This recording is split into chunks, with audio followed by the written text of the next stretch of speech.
Sitaw. Upo. Sitaw po.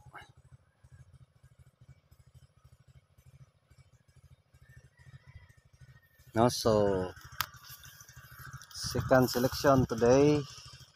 First selection Tuesday 77 kilos.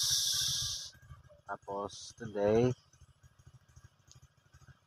Thursday 49 kilos. Bites na guys.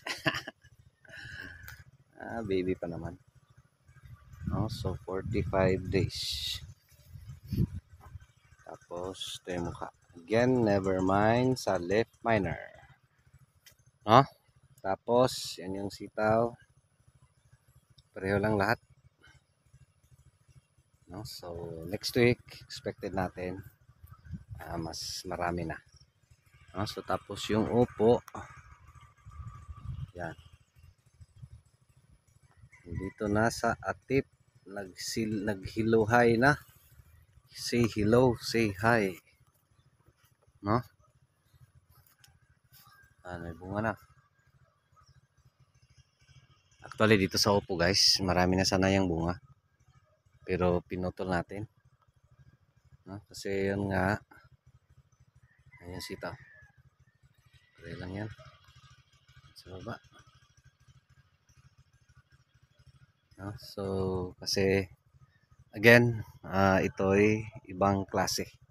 No? So hindi yan yung ating pag-uusapan. Dito tayo sa practical tips in farming.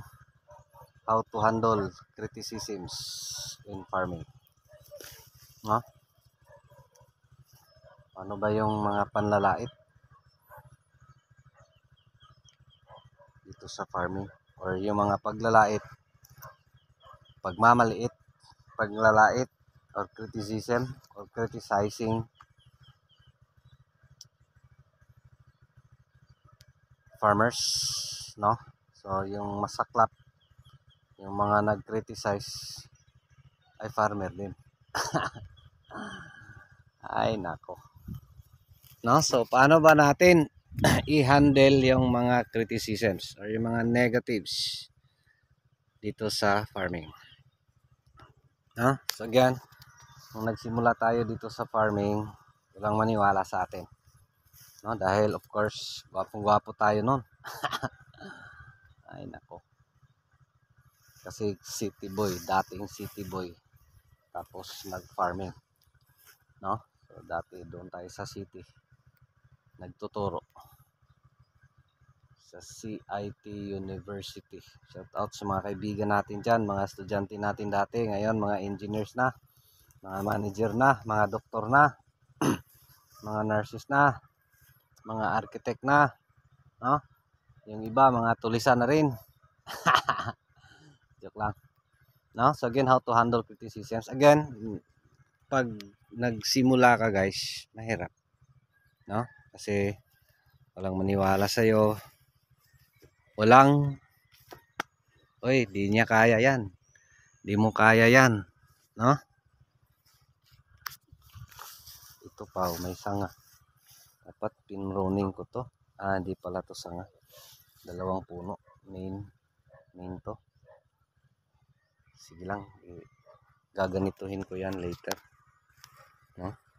So walang sanga pas dito pa sanga. Tapos papakita natin yung pruning natin. No? So ano ba yung dapat gawin? Mas atin is, para sa akin is, huwag niyong pansinin, di naman yan makatulong. No? Dagdag ano lang yan, dagdag stress lang yung mga yan. Besides, di naman yan maka-add sa life ng tanim natin. No? Yan ano sila, yan nyo. No? So again, that's part dito sa ating life.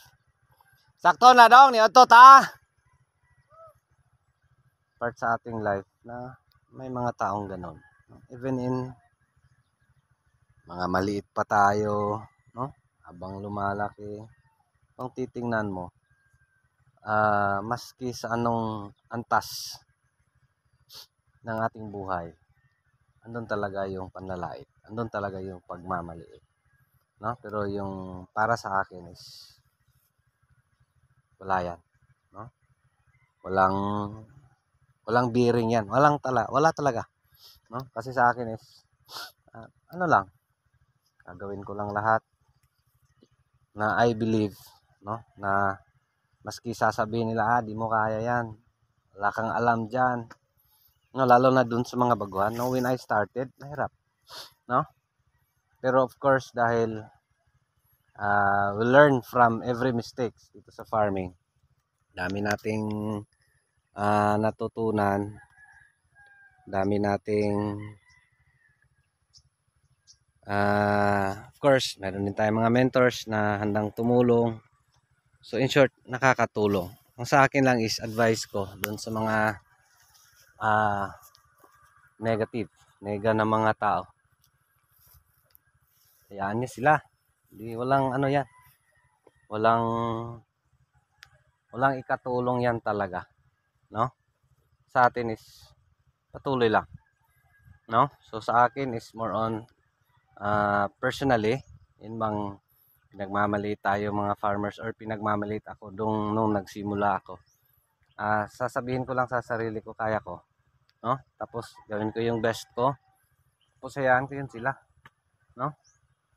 Besides, pag makita nila yung results, doon na yun titigil, no? Tapos kung titingnan nyo naman, wala din yung mga yun.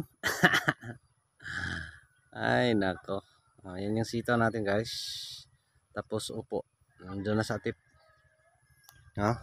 So sitaw natin, yan, no?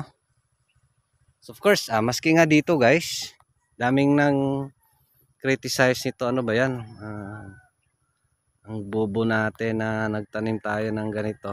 Again, this is para sa akin is napakaganda, no? You cannot appreciate now, but in God's time, yan mo makikita na ganito pala pag ganito yung tanim mo, no? So of course, may mga advantages, may mga disadvantages. Pero sa akin, I focus more on the positive sides, no? Not on the negative sides, no? Opo, tsaka sitaw, no? So, bubo daw. walang daw yung mga ganon. Never mind, no? Again, sa atin, andun talaga yung mga yon dahil walang magawa, no? Of course, pag makikita nila yung results, kukopya din yung mga yan, no? Pero again, sa atin is binabahagi natin lahat talaga, no? Pangit man o maganda or any na ginawa natin dito ay ating binabahagi, hoping makatulong, no? So again, sa atin, yung mga criticisms, normal lang yan sa buhay. Hayaan nyo, no? Hayaan nyo sila, di yan makatulong talaga, no? So ito yung sitaw natin at saka upo, bahala silang mang-criticize nito.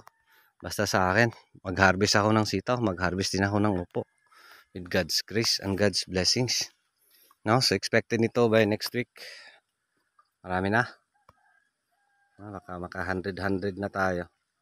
Kasi yung first selection 77, pero problema doon, dinala yung mga maliliit, no? So ngayon, kasi marunong na yung mga partners natin, so itong mga ganito hindi pa dinala kasi napakaliit, makuyos to, lumiit, no?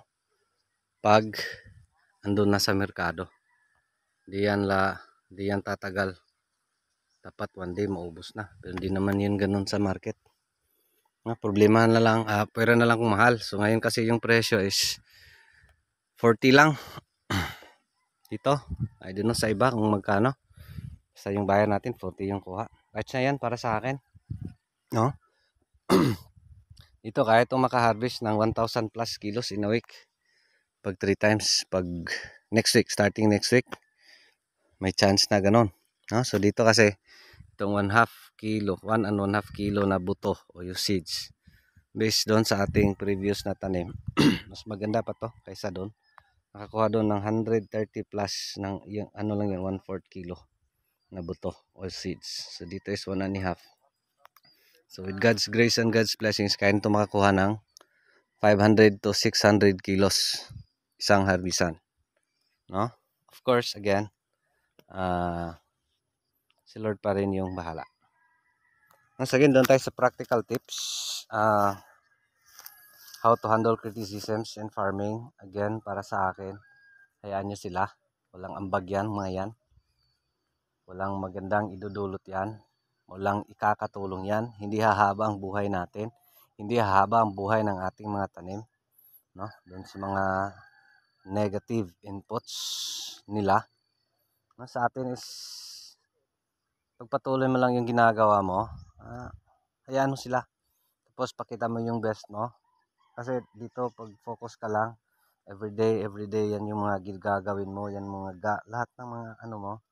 Kasi dito sa farming, lahat ng trabaho ay routines, di ba? So yung mga trabaho natin ay paulit-ulit lang. Yung mga issues, magbago man, no?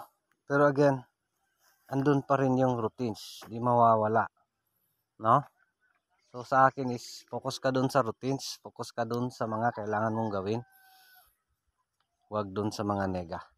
Huwag dun sa mga criticisms, huwag dun sa mga taong manglalait at nagmamaliit sa atin na mga farmers. Hayaan niyo sila.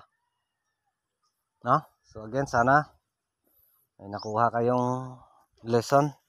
So again, dito, one of the proofs. Paano natin yun bang isasampal sa kanila na yung ginagawa natin ay okay, is yung results. So paano mo makuha yung great results? Focus ka. No? Tututukan mo yung tanim mo. Tapos preparasyon. No? Tapos focus ka dun sa mga routines. Ano mga routines? Pakain, abono, spray. Yung mga yon. No? So yan yung i-focus mo. Huwag dun sa mga criticisms. Huwag dun sa mga negative inputs na maririnig mo from mga negative na mga tao. No, so yun lang. Maraming salamat. Mag-lunch na kami guys. Malapit na alas 12. No, to pa rin si Jupila Farmer, anak ni Matoy, ang farmer nga gwapo, suhito, may kahibalo pan ay saba kay manoon pa ko. Daghang salamat and God bless. Thank you Lord. No, so sitaw po. Sitaw. Opo. Sitaw. Opo. God bless everyone. Thank you Lord.